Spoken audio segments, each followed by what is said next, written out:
There are many iconic weapons from World War II. In today's video, we will talk about the most well-known anti-tank weapons, the Bazooka, the Panzerschreck and the Panzerfaust.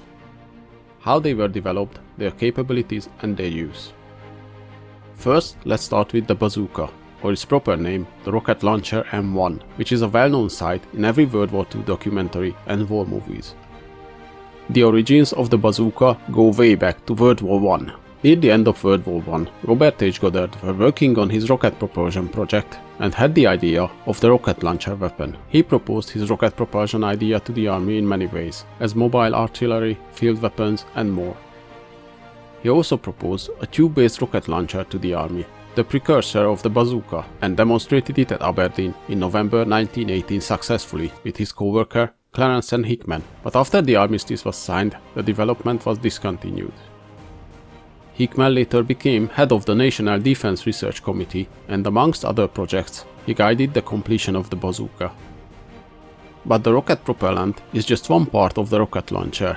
To be successful, the weapon needed the shape-charged warhead as well. So let's take a look how and when the two were combined. In the US Army, the first shape-charged weapon was the infantry grenade M10. It had good armor-piercing capabilities as it could penetrate 60 mm of armor. But it was too heavy and cumbersome to throw or to be used as a rifle grenade, which made its use very limited. A smaller, lighter version was created, the M9 rifle grenade, but the army still needed a more capable anti-tank weapon for the infantry. In 1942, US Army Colonel Leslie Skinner gave the task of developing a delivery system for the M10 grenade to Lieutenant Edward Uhl, who created a rocket-propelled version. And by June, the M1 rocket launcher and the M6 rocket were ready. The original M6 rocket was found unreliable, but it was quickly upgraded to the improved M6A1 design. In 1943, the M6A3 version was introduced with a round head which reduced the ricochet possibility if hit the target in a steep angle. Over its service life, the Bazooka received several improvements based on field experience. On early models, the rockets sometimes stick in the tubes, causing detonation, so this was corrected quickly. There were several problems with the batteries of the ignition system, so later these were replaced with magneto-type ignition. In the late years of World War II, the original 60mm bazooka started losing its effectiveness against the newer, better armored tanks, so development started for a bigger 90mm version, but this only entered service after the end of the war as rocket launcher M20. Now let's take a look at the bazooka's variants and specifications. The original M1 rocket launcher, produced between June 1942 and July 1943, length 137 cm, caliber 60 mm, weight 5.9 kg, maximum range about 400 meters, effective range about 140 meters. M1A1 rocket launcher. These had similar specifications to the M1 but had several improvements, like the improved electrical system and the new M6A1 rockets. They were produced between July and October 1943. M9 rocket launcher. These used a longer tube, about 155 cm, and so weighted a little more, about 6.5 kg. They also used the new M6A3 rocket. M9A1 rocket launcher.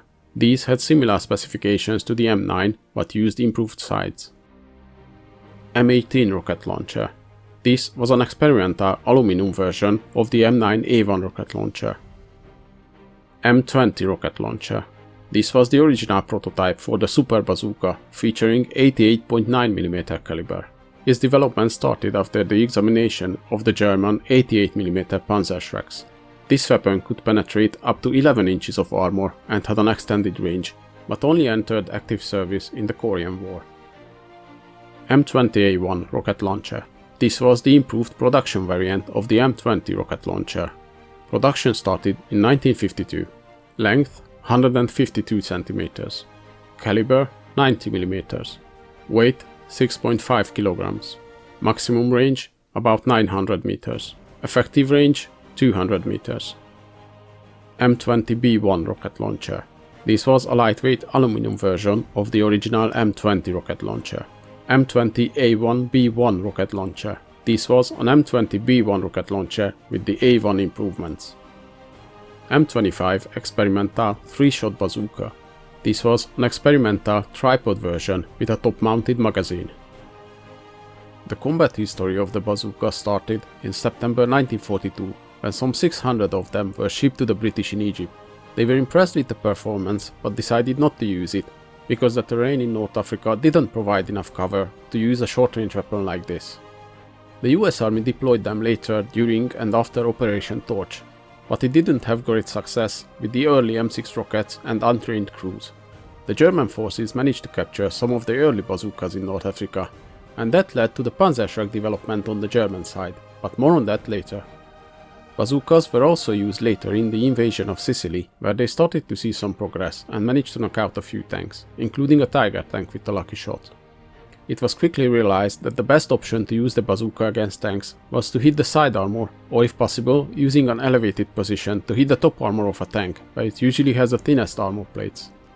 During the Allied offensive on Normandy, there were occasions of fitting bazookas on surveillance aircraft, namely US Major Charles Carpenter used his L4 Grasshopper plane to damage and knock out half-tracks and tanks, gaining the nickname Bazooka Charlie.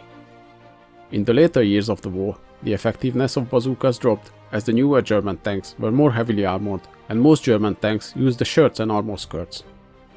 On the Pacific, the bazookas fared much better against the lightly armored Japanese tanks and even light pillboxes, though the early models' problems were even more evident in the hot, moist climate, but the improved M1A1 version fixed most of those.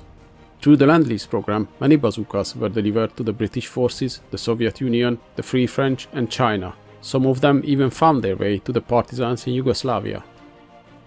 At the end of World War II, after witnessing the fading of the original 60mm bazooka's effectiveness and inspecting captured 88mm German Panzerschreck models, the development of the 90mm M20 rocket launcher began, though post-war budget cuts put a stop on its widespread issue.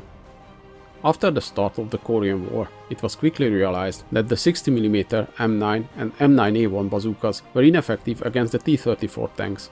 The new M20 90mm bazookas were rushed to South Korea, and those proved highly effective against the T-34s.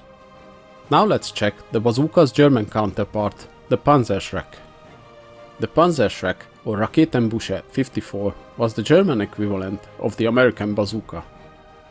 So much so that actually its development started after the German forces managed to capture some bazookas from the inexperienced American forces in North Africa in 1942. The Germans chose a larger caliber 88mm instead of the 60mm which the US bazooka had for various reasons. One of the reasons was the increased effectiveness of the larger warhead, and the other, they already had an 88mm rocket with a good warhead used on the Raketenwerfer 43. The main difference in use between the bazooka and the Panzerschreck is that the rocket on the Panzerschreck continued to burn after leaving the tube. On early models that was a problem, as the operator had to wear fireproof clothing, gloves and a face mask of some sort to be protected from the fumes. At first, improvised shields were added to the weapons, then in early 1944 they were all fitted with official blast shields.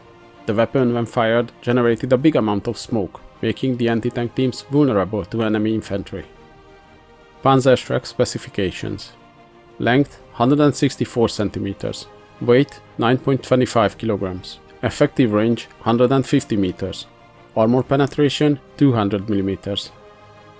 And now we move on to the Panzerfaust, which is another famous anti-tank weapon of World War II, and the only one from the three which was a single-shot disposable weapon. The predecessor to the Panzerfaust was the smaller Faustpatrone, which was developed in 1942.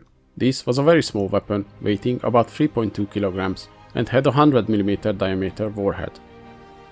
This weapon only had about 30 meters range. Armor penetration is given as 140mm, however, this is meant on plain steel.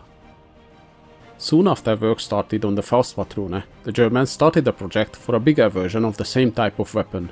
This was the Panzerfaust 30, which used an oversized 140mm warhead with an armor penetration of about 200mm. The effective range was, however, still only 30 meters. Later versions improved on the design further. The Panzerfaust 60 had a 60 meter effective range, and the Panzerfaust 100, as you may have guessed, 100 meters. Early in the war, the Panzerfaust did not account to huge Allied tank losses, but in the later stages, as urban combat became more common, more and more tanks were lost to these type of weapons. the tank losses forced Allied tank crews to try to protect themselves with improvised added armor like sandbags, tracks, logs or wire mesh added to their vehicles. Given the Panzerfaust's cheap production and throwaway design, it's now the symbol of the final German resistance, as most of the Volkssturm groups were equipped with these weapons. Hope you guys enjoyed this video. Please leave a like and in the comments let me know if there's any interesting events or vehicles you'd like to see.